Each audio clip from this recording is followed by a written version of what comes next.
Good evening, afternoon, everybody, and welcome to week 5 in CE 155. Chef Suzanne and I welcome you to another fine live session. Great job on week 4. We had some assignments that came in that we were excited about, and I know that we worked on kitchen layout last week, and that's kind of the heart of the house, and it matters a lot. We're going to take a look at some pictures here in a little bit that truly display what happens when you don't design your back of the house very well. For those of you that are struggling a bit in the class, and there's a couple of you out there, we made the executive decision today to go back and open up weeks 1 through 4. So if you've missed any assignments out there, please, now's a great time to get caught up, because as we enter into week 5, the course is winding down quickly. We want to see everybody pass the class. That is Chef Suzanne and I's goal, is your success. And so we've made that decision to open up those assignments. So if you're missing any assignments, get them in now. Do not wait till next week, because otherwise it just creates a snowstorm that's difficult to bury yourself out of. So please take the time to do it. Chef Suzanne and I are here at your service to assist you. And we know you can do it. So get on the bus and get it in, because we do want to see you succeed. Does anybody have any comments about week 4? Thoughts or concerns? Anybody? Chef Suzanne. I have thoughts. I always have thoughts. Yes. I actually thought week 4 looked, for the most part, really good. If there was any issues, it's typically forgotten trash cans and hand sinks, which are super easy fix, but really easy to forget. You know, when you're thinking, okay, I got to have a stove, I got to have a deep fryer, I got to have a grill, and it's really easy to, forgot to put in a sink. So easy fixes, but super important to have them planned out. They take up a lot of space, and they're so very important. Something else that gets forgotten, I guess would be a good word, is somewhere for the staff to pick up their food. So whether you have a diner or a restaurant or even a food truck, where is the food going? So I'm the cook. I take that burger off the grill. Where am I going to put it so that I can set it down on the bun? Where am I going to get the lettuce and tomatoes and pickles? Where are those going to go? Where is it going to go before the server comes and gets it, or before I can send it to my guests? So having those pass-through windows and server areas and staging areas is super important. And folks that don't necessarily have a lot of restaurant experience yet can sometimes forget that particular area and how important it is. So that one gets overlooked by folks that haven't spent a lot of time yet. But that's what we're here for, is to help them be aware of how important those areas are. It's vitally important to make sure that you think this through in complete detail when it comes to developing a facility. Just like Chef Suzanne is talking about, if you overlook some minor issues such as hand sinks or garbage cans, at this stage in the game, they're really easy fixes. But once you build that facility, that's when you're going to start shelling out some serious money. And there's nothing like paying $20,000 for a hand sink when you could have designed it the right way and paid $500 for it. So this whole class is about forethought and slowing down, thinking it through. And we've mentioned this since day 1 in this class. Everything you learn in this class will put you ahead once you are in industry. You will be tapped for your suggestions, whether you own a place or you don't own a place, whether you're just a line cook or whether you're an executive chef. You will be tapped for your input on how to properly design the facility, and you will reflect upon this class. So take advantage of the material. It's only going to put you a couple of steps ahead of everybody else. So once again, everybody, great job on week 4. And we just talked about the fact that, hey, weeks 1 through 4 are now open for you to submit any missed assignments. Make sure that you start from week 1 and proceed to week 2, because this class is progressive. If you have any questions, you need help, whatever the case is, Chef Suzanne and I are at your service to help you. So please take advantage of the opportunity. So taking a look at our weekly announcements here. Some of you have seen these before. blessed. Please remember that all assignments, including makeup work for week 5 and this entire course, are due no later than Sunday, May the 12th at 11:59 p.m. Central Standard Time. That would be 1 week from this Sunday. So time is coming quick. So make sure that you turn in all your assignments, including any makeup assignments, any past due assignments, knowledge checks, discussion forums, no later than 1 week from this Sunday, because the following Monday, we just can't help you. So please take advantage of it. We're here to work with you and help you out. You can do it. Believe in yourself. Remember that passion. Remember why you got into school. You know, what is this all about? You are here to become a professional chef. Take advantage of this opportunity. You have been given a golden advancement to move forward in life. So, hey, here we are. It's up to you to do the work. So take advantage of it, please. And then once again, Chef Suzanne and I are here for your support. Ladies and gents, we mentioned a few moments ago about what happens when you go wrong with your restaurant design. We had a student that shared this with us last block, and we thought we'd throw it into the PowerPoint for this block. And these are prime examples of what happens when you don't design your facility properly. This is a dish station that's way over capacitated. A lot more volume going through than what they anticipated. And if you look on the mess and on the floor, that's what happens. And if you think that's operationally efficient, you got another thing coming. This is another prime example of what a dish area looks like when it's not laid out well or designed well. And then right down here, I don't even want to know what happened in this kitchen. Chef Suzanne, can you imagine?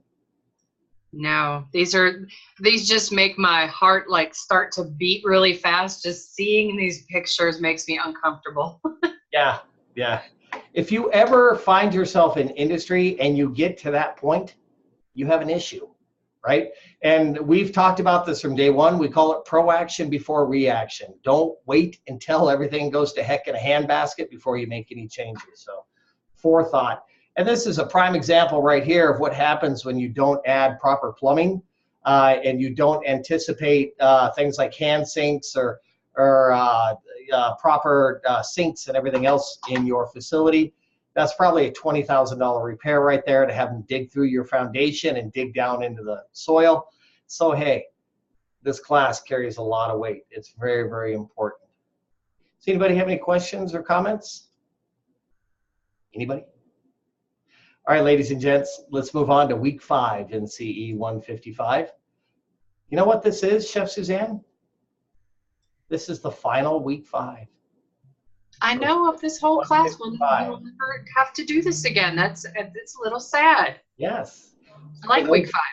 For those of you that don't know this, CE 155 is coming to a conclusion at the end of this course. So we highly recommend that you take the time to pass it now, because there's not going to be any opportunity in the future to do so. So here we are. Take advantage of it. Remember, no more CE 155. So let's take a look at our class page for this week. Today we're going to talk a little bit about exterior design and landscaping. We're going to get into that subject, which a lot of operators don't take the time to think about too well, and it can be quite costly in the long run. Thank you, everybody, for being here for our live session tonight. And then this week, we also have a peer review for our discussion forum. Peer reviews are extremely critical. Chef Suzanne and I have talked about this as well. When you get your ideas out of your head and onto paper and you share them with your friends, the only thing that happens is those ideas become much better. They morph into something great. So the more that we communicate with one another, the more that we share ideas, the better things become. Chef Suzanne and I bounce stuff off of each other all day long, and that's a form of peer review. And I do it because it helps me make better decisions. All of you need to start getting in that habit now as well once you get into industry. When I first started getting involved in peer reviews as a young chef, I took them to heart, and I became very sore over issues when people said that I didn't do something as well as they thought I should have. Today I learned that it's a tool to help grow. Chef Suzanne, what's your perspective on peer input? I love it, and I think you really hit the nail on the head with that one. Sometimes, it's easy to share things with family and friends, and they're always going to see, hopefully always going to see the best, and they're going to be very positive. Sometimes it takes a peer, someone who is in your shoes, to maybe point out, not necessarily flaws, but kind of point you in the right direction and help you out. Because friends and family is sometimes really hard to be judgmental and critical. And so sometimes that constructive criticism from a peer is super helpful. It gives you that, a different perspective for someone who maybe understands a little bit more. It's like, I can show kitchen layouts to my mom. She's not going to get it. She's just not going to get it. And that's okay. She'll be super supportive, but it wouldn't necessarily be super helpful to me. Whereas showing something to Chef Warren or even to some of my students, that would be useful. And so peer review is super helpful. I absolutely agree. Right, absolutely. Great words of advice. And ladies and gentlemen out there, when you are providing feedback to your fellow students, make sure you use terms such as I suggest or I would consider. We don't want to be talking down to one another. We want to be supportive to one another because we are a team. Constructive criticism is so important. Yes, absolutely. And just like Chef Suzanne was saying, sometimes when you share things with your family, they're going to be like, oh, you rock, you're the best. They don't know what you're talking about. They love you and they're just trying to be supportive. Whereas when you share it with other culinarians, we're going to give you our honest feedback. The way you give the feedback is often the way it is received. So if you give harsh, negative feedback, most likely the person's going to feel a little sore on the other end, and we don't want that from anybody. We want to make sure that when we do provide feedback, hey, great job. Have you considered, I would suggest, maybe you should think about, and that's how we communicate with each other, and that's how things grow. So if anybody has any questions or comments about that, certainly reach out to Chef Suzanne or myself, and we'll help you out. So we just talked about the peer review, and then our assignment this week, our assignment this week is designing for flow and labor needs. We've been looking at those little dots on the side of our charts now for the past couple of weeks, so we finally get to use the dots. So it's dot week in CE 155. So start thinking about your colors now. Going back to the discussion forum, here's a couple of specifics that will help everybody out since it's been a while since we've had one. Your initial point or your initial post is worth 6 points. Each reply is worth 2 points for a total of 10 points. Your initial post is due no later than this Saturday by 11:59 p.m. Central Standard Time. And your response to 2 other students, 2 responses, are due no later than Tuesday at 11:59 p.m. Central Standard Time. For this week's discussion forum, you can either copy and paste and write the information regarding your concept directly into the submission area for the discussion forum, or you can post a link to your to a Google Sheet that will contain all that information. Here is the information that we want to see. Concept, demographic, who do you want to come to your restaurant? Back of the house flow, front of the house flow, equipment purchases, employee satisfaction, customer satisfaction. So it also explains here how to make replies. So does anybody have any questions about that? Concerns, thoughts? How's the weather? Anything? Nothing. Okay. So don't forget your initial post is due no later than this Saturday by 11:59 p.m. Central Standard Time. That is worth 6 points. And then 2 points for each response to 2 other students, due no later than this Tuesday at 11:59 p.m. Central Standard Time. If you have any questions, make sure you reach out and you let Chef Suzanne and I know, because we are here to help you succeed. All right, ladies and gents, let's take a look at this week's prep list. On Wednesday, you should have read and understand the research materials. Very, very important. Reading and understanding research materials is a great way to post attendance, because you do have to answer a couple of questions in there, and that will help you out. Attend the live session or watch the live session archive. Do that on Thursday. We've mentioned this several times over the past 4 weeks now, that you have to watch the live session in this class in order to be successful. So please, if you're not here, and you wouldn't be hearing this message because you're not here, but if you're not here, make sure that you do watch the live session archive. Did that make any sense, Chef Suzanne? No, but I love it that you say that because it just cracks me up every time you say it. Talking to nobody. It's like talking to my children, right? All right. Submit initial post into the discussion forum on Thursday. Get it done. Run ahead of the game. Make it easy for yourself. Begin the first draft of your assignment on Friday. The reason we like to do the first draft, a draft, right? That's not the one that you actually submit. But when you do your first draft, sit on it, sleep on it, and then wake it up, and then you can fine tune it the following day, and it actually comes out much, much better. Patience and tolerance. Check assignment against rubric. Submit final assignment on Saturday. It's very, very important that you check your assignment against the rubric. In the rubric for each week, we have very specific things that are listed. You need to check off each one of those things that is listed saying, yes, I've done it. Oops, I missed it. I have to go back and do it again. So make sure that you go through the rubric. This way, Chef Suzanne looks at your assignment. When she looks at your assignment, she's got the rubric right there, and she goes, yep, oh, great job, wonderful, excellent, fantastic. And that's all we want to hear. Isn't that right, Chef Suzanne? It is. I have to share my story real quick about kids not listening. It's one of my favorite stories about my daughter not listening. She's a teenager now, and so it goes literally in one ear and out the other. I asked her to bring me a Diet Coke, and she came into the living room, not with a Diet Coke, but a loaf of bread and my car keys.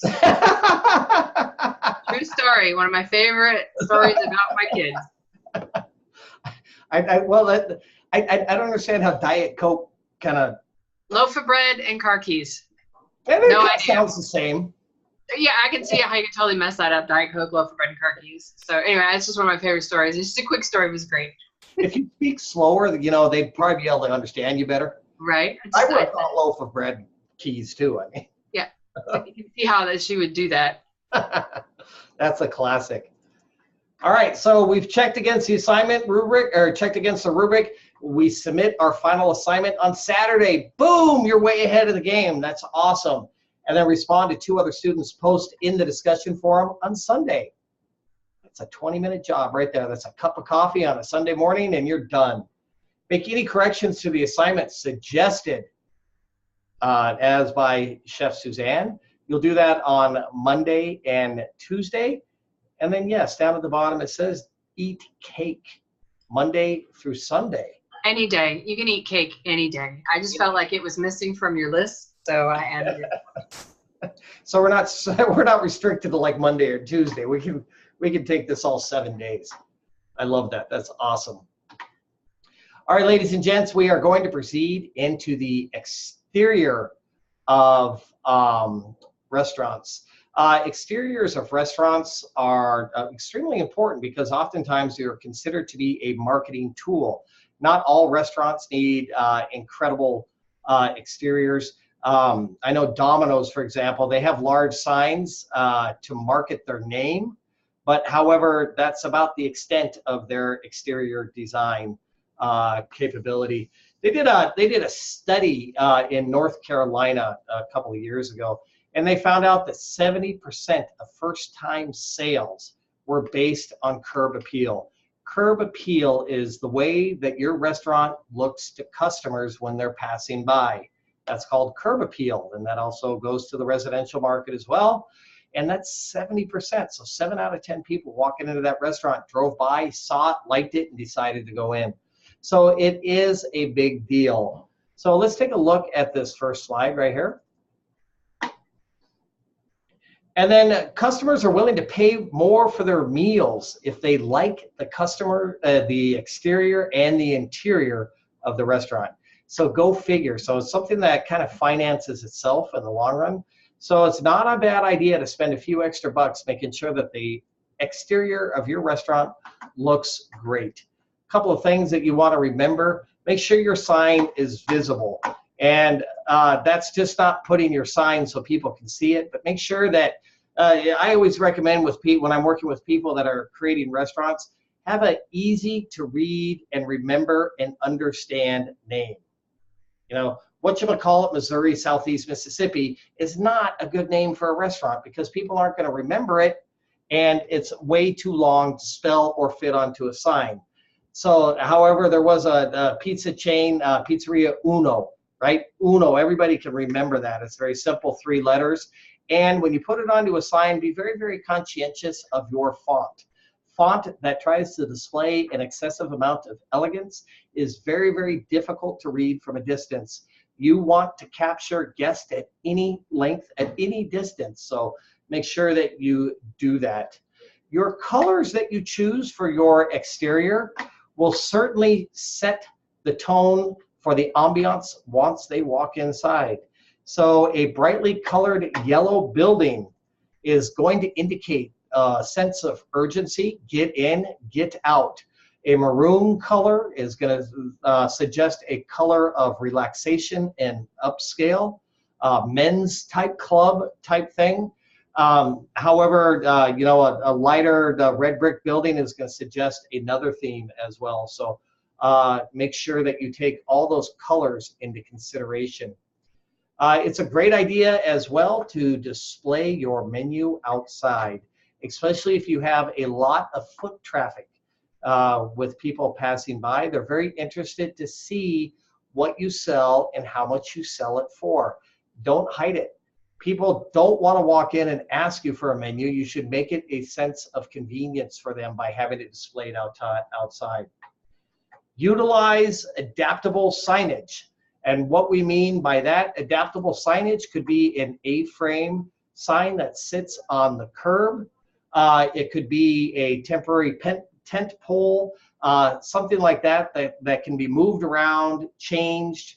You know, you can get one of those A-frames, write your daily specials on it, et cetera, et cetera. A great way to promote from the exterior of your restaurant. Another suggestion is to add greenery to your space. I recommend proceeding with caution when you do that, because greenery is like small children. It requires maintenance, right?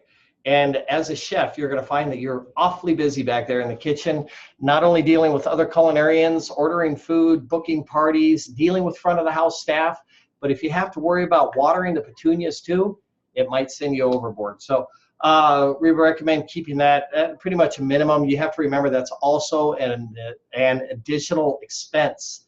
So be conservative in that area.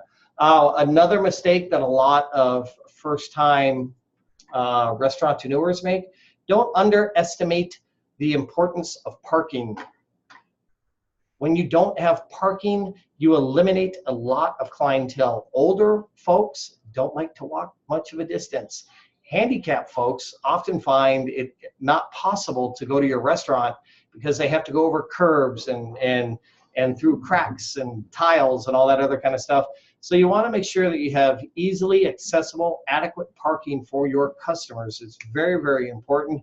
Otherwise, you alienate a good portion. People with small children do not like to have to get out strollers and everything else to make the walk up the street. So be considerate of those. Another big issue that a lot of restaurateurs kind of oversee or forget about is keeping the exterior clean. And the exterior also refers to the backside of the restaurant. Backsides of restaurants are notorious for getting, isn't that right, Chef Suzanne? Aren't they notorious for getting dirty? Yes. I mean, that will deter me. There are not a lot of things that will really stop me from going somewhere, but a restaurant looking dirty, and especially back behind a restaurant.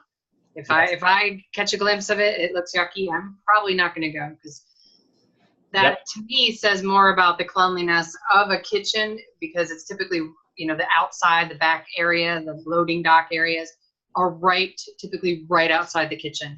And if that's unorganized and dirty and greasy and gross, probably says very similar to what the kitchen may look like. At least I've even found that to be my experience in kitchens that I've been in. So, yeah. I think it's a valid point. And The backside of restaurants oftentimes becomes one of those places that's out of sight, out of mind, and it accumulates junk, grease, dirt, garbage, and everything else. So be very conscientious about that because customers do see it, and it does set a stigmatism about what type of cleanliness you have in your restaurant. As well, make sure that your restaurant is Insta-worthy. And what we're talking about there is your restaurant should be something attractive for people to take pictures of, pose outside of. That kind of stuff is what we call free marketing. Take advantage of it. There's lots of people that do that. Oh, you shall bring us shrubbery. I wonder who would have put that there. Not my hopefully somebody appreciates the Monty Python and the Holy Grail reference. So if you take a look at these restaurants up here, I mean, this one down here, Finn's, and this one up here, Pies, those are kind of Insta-worthy restaurants. They're very attractive, very modern looking. So those are some of the key aspects to remember when it comes to your exterior of your restaurant.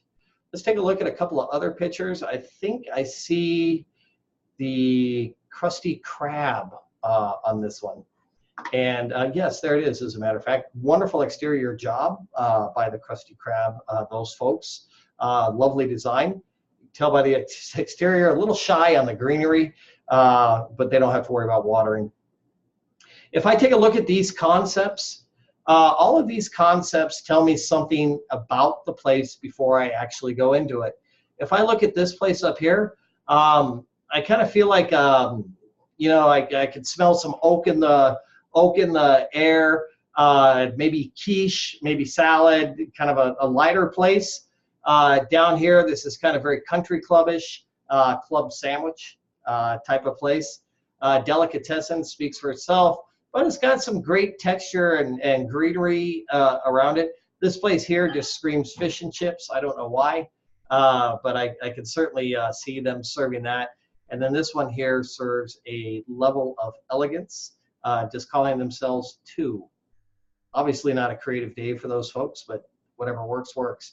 And then we have SpongeBob here, yeah, because the Krusty Krab, that's a connection there. Yes. Hey, I mean, that is a valid outdoor, you can look at the outside of the Krusty Krab and know pretty much what they're going to serve inside. So that's right. And who's going to serve it. Yeah. So, I mean, you talk about marketing and creating an image. So those folks have done a great job, and I hope the revenues are looking good. Yeah. So, ladies and gents, any questions about exteriors? Anyone? Crickets? Okay. So, ladies and gents, moving on to a often overlooked topic in the restaurant industry, and that's called flow. Flow is the ebb and tide of the traffic in your facility. It is a lot like designing a city, right? If they didn't have thought about the roads, can you imagine that? What a disaster that would be. If they didn't have stop signs or yield signs, or if the roads were just put anywhere that people wanted to put them, they would be a constant disaster as it is now. So let's take a look here. Flow, that's flow right there. But what we're working on is good design workflow, not flow from Progressive, but flow from workflow. And some of the things that you need to be conscientious of for this week's assignment is delivery and receiving. People come in through your back door, right, to receive products. They're carrying, dollies with boxes and chemicals and everything else. If you have a lot of traffic around that back door area, and we're talking foot traffic, you're going to have a little bit of a mess. So you need to be conscientious about that. Storage, right? Are the storerooms easily accessible? Can people get in and out of them? We talked last week about kitchen layout and design. This is where all this comes together now. Chef Suzanne last week was talking about storerooms and walk-ins and all that kind of stuff. They are placed in very specific areas in restaurants for operational flow, so you don't have traffic jams. And you might be thinking to yourself, oh, it's just some cooks back there. They're not going to run into each other. Does that happen, Chef Suzanne? I've never worked in a roomy kitchen. They're not Never. roomy. Never. Very seldom are they ever. Is there anything roomy about a kitchen? No. And if they're not laid out right, it's even worse. Yep. Bad operational flow. Okay, food preparation areas need to be adequately designed, and a lot of forethought into that. A food preparation area, I'm going to sum it up in layman's term, a cutting board with a knife on it, okay? So you have someone standing there working and prepping. If you have servers walking by, if you have the guy with the dolly walking by, or somebody carrying chemicals, whatever the case is, and that guy gets bumped while he's working with a slicer, while he's working with a knife, you're looking at a pretty serious accident right there. And now is the time to prevent those things from happening. So the hotline in a kitchen is kind of no man's land. For those of you that are new to industry, working on the hotline, if a server ever gets up on that hotline, or a busboy, or whatever the case is, it's not a pretty sight because they get chased off real quick. We don't want anybody up there that does not have a specific reason to be on the line at all times. So once you get into industry, the only people that are allowed on the hotline are the people that have a purpose to be there. So be very conscientious this week about that. Serving. We talked a little bit about serving last week. We showed you some areas for expo expediters. And then we also showed you where we recommend to put the kitchen doors. This way servers can get in. They have a service area right there, ice machines, brewing pots, and then directly in front of that is the expo area. We love servers. Servers are a valuable part of the restaurant team because they help generate and bring the revenue in. However, we don't want them in the kitchen because they cause accidents. And it's not them. I'm not saying anything bad about servers.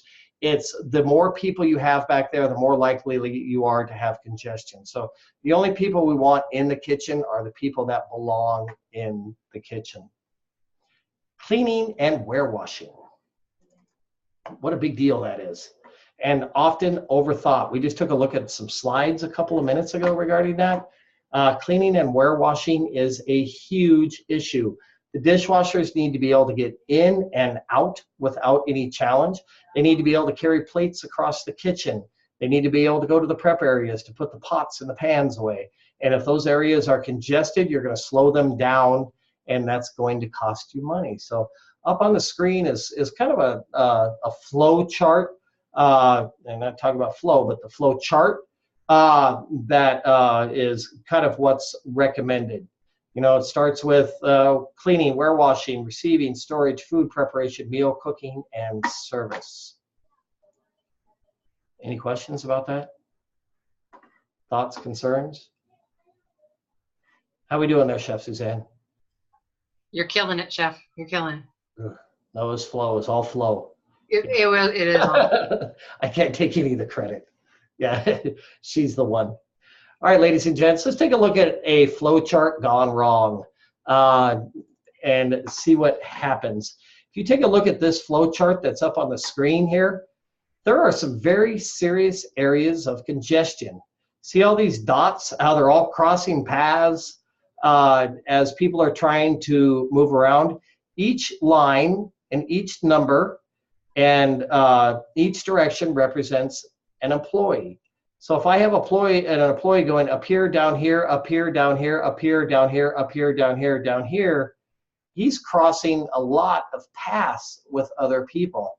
So when I look at this, it tells me, hey, if I would have laid the equipment out a little bit better and made my stations a little bit more efficient, then that blue dot would be all around the same area all the time. And that's what we're interested in seeing in this week's assignment. If you could take a look at this, think about the lack of safety that is in this. These people are trying to carry things and the floors are wet and slippery like they are in a kitchen.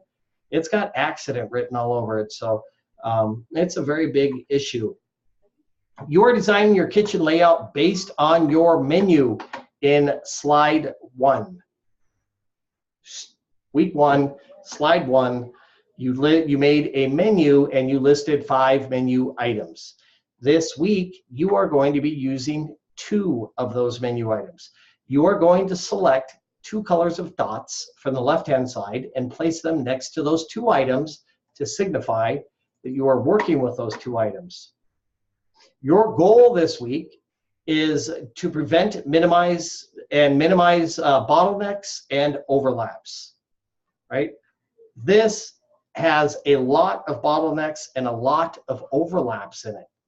There will be some in your assignment, and that is okay. However, you must minimize it. Have a clear path leading to the front of the house. That's essential, right? You want to make sure those servers get in and get out without disrupting the flow of traffic. Your staff, make sure that your staff has easy access to ingredients for the dishes that you have chosen.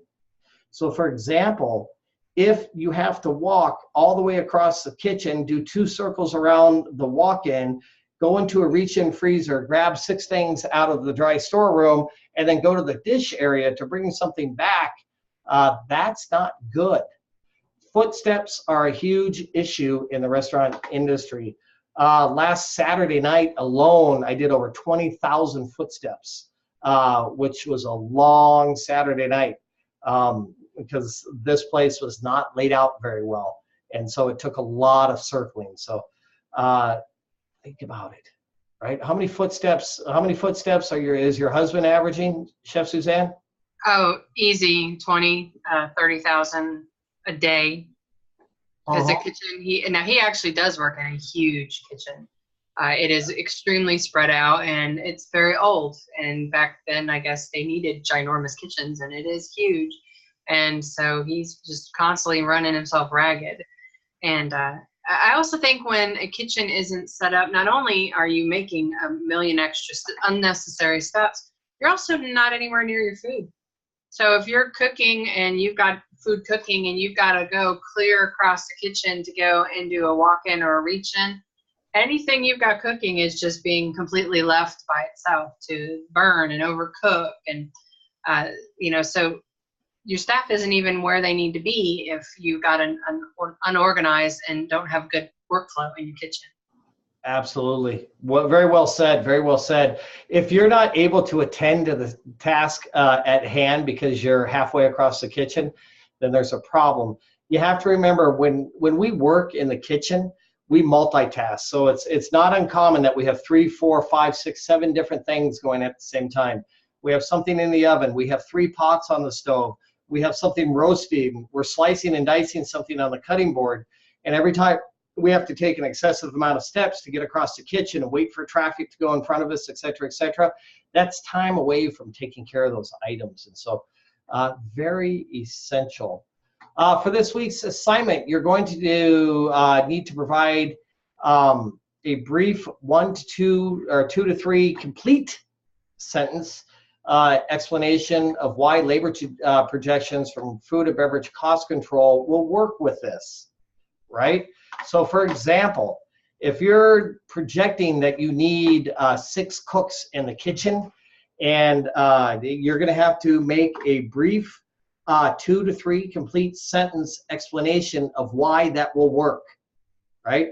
However, if you have designed an 800 square foot kitchen and you're going to tell Chef Suzanne that you have 28 employees working in there simultaneously, it could be a measure of concern, and it might be difficult to explain unless they're like really little people. So think about it. For example, my concept, Le Cirque, isn't that cool? Will require 4 line cooks, 2 prep cooks, and 2 dishwashers in the kitchen. Each staff member will be assigned to an independent station that does not overlap with another staff member. This design allows for easy access to the dining room and storage areas. Any questions about that? Do not cut and paste that, by the way. That just doesn't work. Chef Suzanne is like Johnny on the spot when that happens. Also, make sure to include a clear and concise summary of your concept. Very, very important, just like all the other weeks. Do we have any questions so far? Anyone? So I think we're probably going to do this in 2 ways. I'm going to talk about the assignment for a little bit, and then Chef Suzanne's going to talk about the assignment as well to make sure that everybody has a clear understanding of exactly what we are working on. The first slide that I'm going to show you for this week is slide 1 from your facility layout tool. That's what we're working with this week. So slide 1, you put 5 menu items in there, right? Let me see if I can pull this up. I'm changing ways here. So slide 1, that was from week 1. Pull this up on the screen. Am I on the right screen, Chef Suzanne? Okay. Yep. Slide 1, just for example, you had a chicken sandwich. And then another item, you had a grilled New York strip, okay? So you have 5 menu items on slide 1 that you did in week 1, theoretically, for most people, well, some people. Then you are going to grab one of the colored labels over here. You're going to left click on the color that you choose. Oops. You're going to left click on the color that you choose, and you're going to put it next to the menu item that you choose to work with. So the chicken sandwich is going to be the red dot. And then you could, whatever other color you want the blue dot, left click on it, drag it to where you want it, and put it next to your next menu item. We are working with 2 menu items this week, not all 5 menu items. Don't worry about that. So on slide 1, you will need to drag the colored dot that you're going to be working with to the appropriate menu item. Any questions about that? Anyone? Everybody got that? Okay. Then it says under, what's that? Excuse me, I wanted to know, we only need to do 2 items from off of week's 1 assignment? Correct. 2 out of the 5 items. So okay, does it have, what's that? No, do it have to be, it can be any of it, or it just has to be something major? Because I did have like a salad, and then I had like a deluxe burger. That would be excellent. Those are great choices, Connie. And we want you to choose menu items that come from different stations, not the same station. So, okay. Yes. Yeah. So for example, don't choose 2 salads or don't choose 2 cups of soup. Choose items from your hot side and your cold side. Does that answer your question, Connie? Yes, it did. Thank you. You're welcome.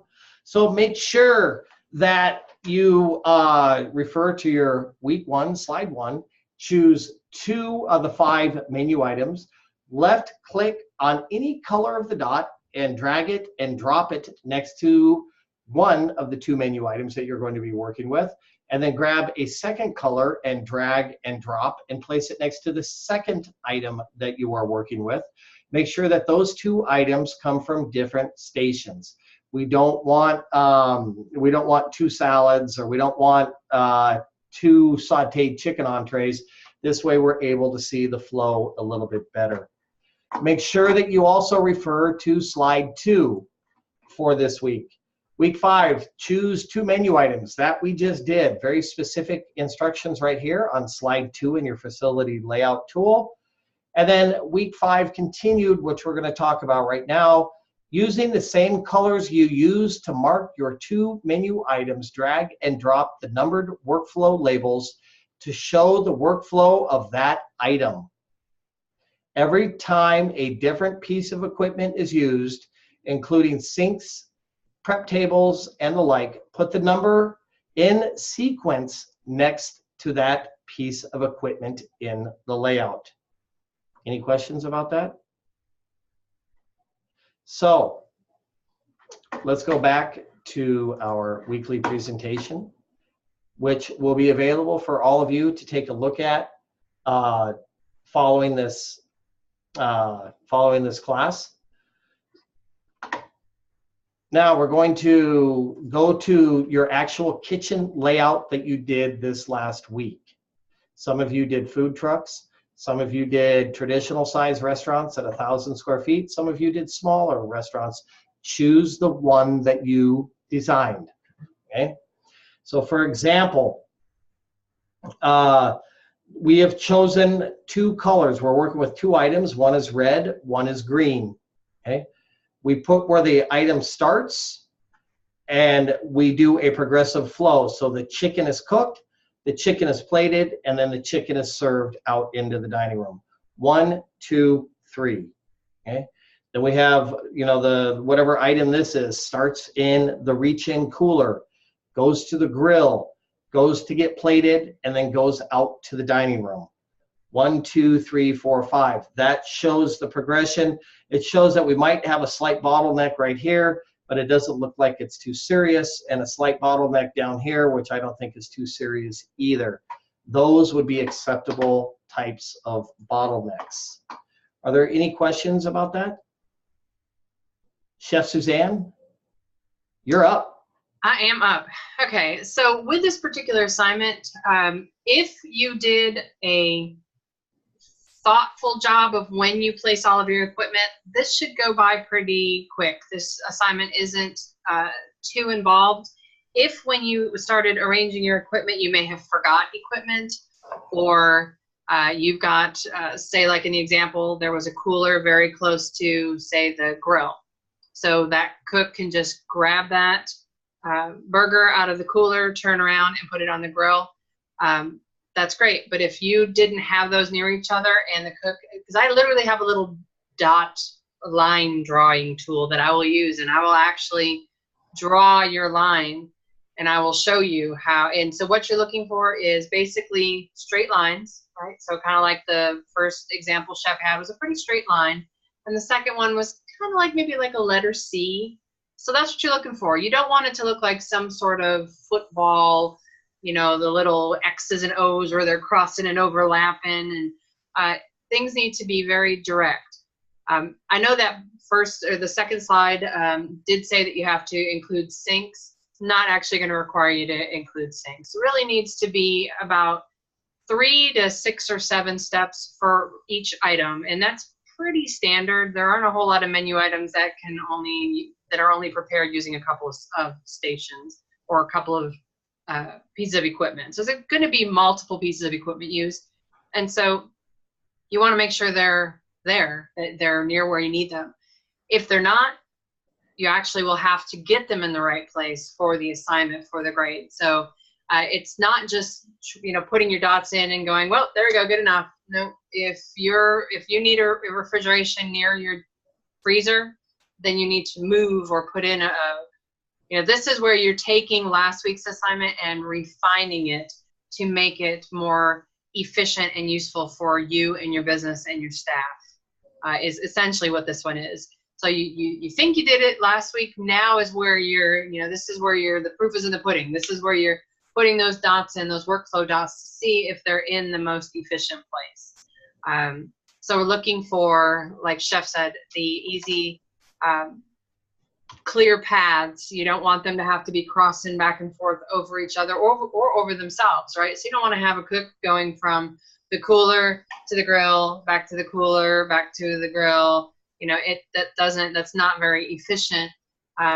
These things need to be where it will be the least amount of steps and the least amount of work, right? Because every time, again, if your cooks are not at the grill because they're having to run into another area of your kitchen to get to your cooler, that's not efficient. It's not also not good for your food that they're cooking. They have to leave and run to the cooler every time. So you're looking at about 3 to 6 or 7 dots for each item. And if things are not in the right place, you need to move it and then put the dots in, so that when you turn, because what'll happen is I'll look at it and then I'll tell you that you have issues here, and then you'll have to adjust it, because it's essentially what this assignment is.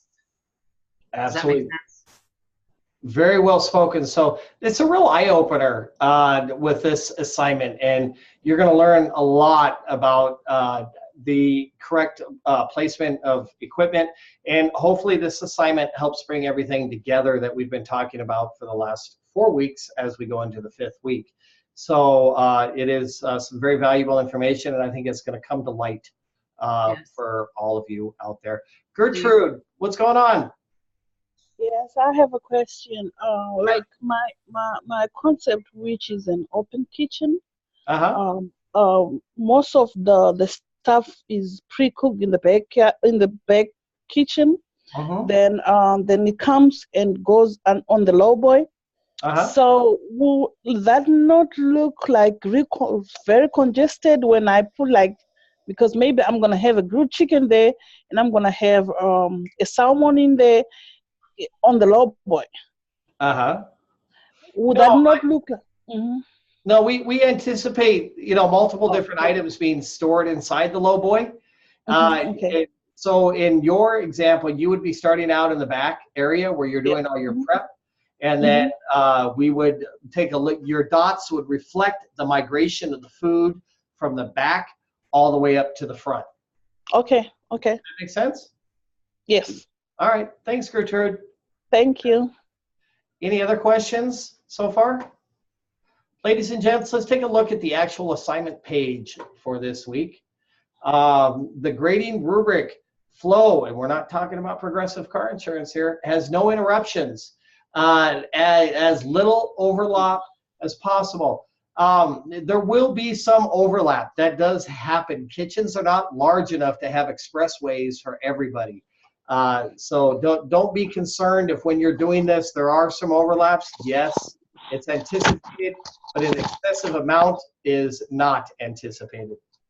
Items have been placed and stored on a clear path to be delivered to FOH. What they're talking about there, make sure that your food, when it comes up in the window, has an easy and direct route to the front of the house so the servers can pick it up and take it out. Ingredients and stations are easily accessible, right? So if the cook is up on the hot line and every time he needs a chicken breast, you're planning on keeping it in the walk-in, that's not smart. So think that through. Flow has no interruptions. I just talked about that. I'm still stuck on this flow with Progressive Insurance thing now. Items have a place to be stored on a clear path, delivered to the front of the house. Explanation of why labor, food and beverage cost control will work with this design. That's what we talked about in that slide. That's what that written example is about.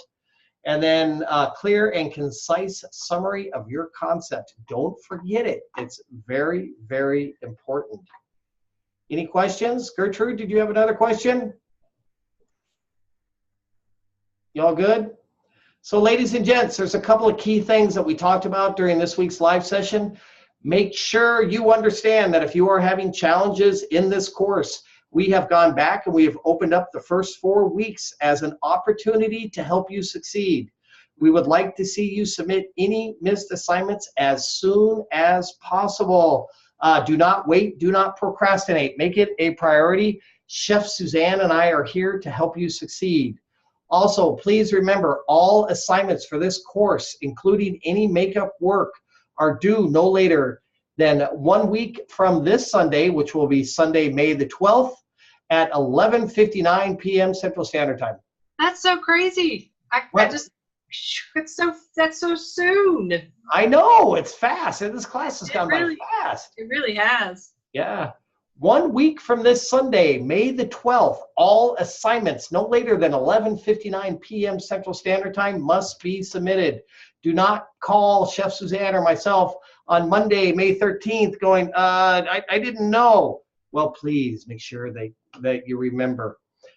Make sure that this week with your assignment, with your discussion forum, initial post due no later than this Saturday by 11:59 p.m. Central Standard Time. Initial post is worth 6 points. Do not forget to make reply to 2 other students no later than Tuesday at 11:59 p.m. Central Standard Time. Each one of those posts are worth 2 points. So make sure that you get it in. The weight on the discussion forum is pretty significant on your final grade. I think it's close to 20%. So do not take this lightly. Make sure that when you're communicating with other students in your discussion forum, provide positive, subjective feedback, right? Communicate with each other with utmost respect. Make suggestions and recommendations, not direct statements. What else did I forget, Chef Suzanne? This assignment isn't near as I think this one's considerably easier than the past assignments. But again, if things are not in the right place, you need to get them in the right place. So basically you're focusing on limited overlap. You want to make sure there's not a whole lot of excess foot traffic, nice clear paths. You want to make sure there's short routes for your staff to go from refrigeration to hot equipment, and then also short paths. They don't want them to be walking a whole lot to go from your hot equipment to where they're going to finish the dishes and your staff is going to pick them up, or they're going to go to your guests. So it's all about having the right equipment in the most efficient place. I also have a great document that I'm going to send out as soon as live session is over. That will help. It's got some tips and information to kind of point you in the right direction. So be on the lookout for that in your messages. Absolutely. Very well spoken. So this is a really important week. Do not take it lightly, because this really helps you understand everything that we've been talking about for the past couple of weeks. And ladies and gentlemen, in closing, make sure you understand that Chef Suzanne and I are here to help you succeed. Anything we can do to help you get through this class, give us a call. This is the final CE 155. There's not another opportunity. So take advantage of it. We're here. We're at your service. So does anyone have any other questions? Nobody. Ladies and gents, have a fantastic week 5. Make sure you get a hold of us if you need questions. Take care, everybody. Have a great night.